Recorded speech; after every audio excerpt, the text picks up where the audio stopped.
En juin 2015, les gouvernements chinois et français ont évoqué pour la toute première fois la notion de coopération en marché tiers.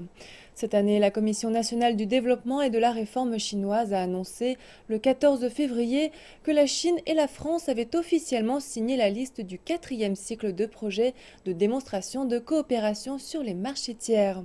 Cet accord concerne 7 projets d'une valeur de plus de 1,7 milliard de dollars. Les régions de coopération impliquent l'Afrique, l'Europe centrale et orientale, ainsi que d'autres endroits. Paris et Beijing s'engagent à cofinancer 7 projets d'infrastructure, dont 6 en Afrique. Cet accord vise en priorité les énergies renouvelables.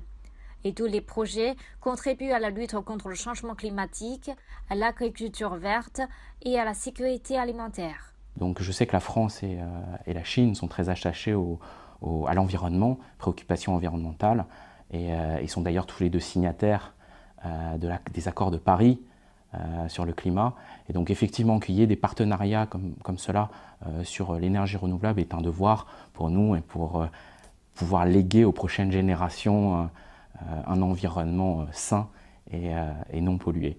Et c'est vrai qu'aujourd'hui, pouvoir passer dans une nouvelle phase où la Chine investit énormément dans ces nouveaux projets d'infrastructures assez lourdes, que la France puisse apporter son concours à la fois dans le domaine scientifique et technique est quelque chose d'extrêmement important.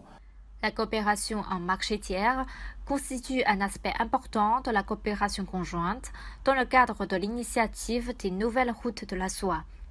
Les entreprises françaises et chinoises ont leurs propres avantages et une forte complémentarité.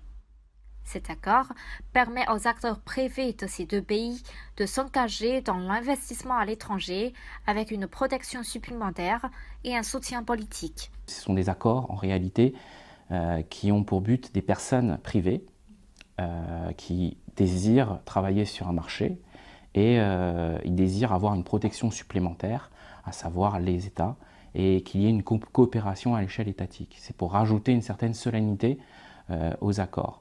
La France, qui n'est pas partie, qui n'est pas un pays cible des routes de la soie, dans les projets d'investissement de routes de la soie, a beaucoup d'acteurs privés qui souhaitent tout de même travailler avec les marchés tiers, avec des investissements publics chinois assez forts. Et bien évidemment, à l'heure d'aujourd'hui, sans cet accord sur les marchés tiers, de toute manière, ils iront, mais avec une protection moindre.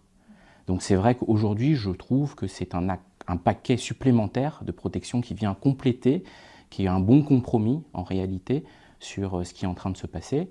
La France est le premier pays à avoir établi un mécanisme de coopération de marché tiers avec la Chine.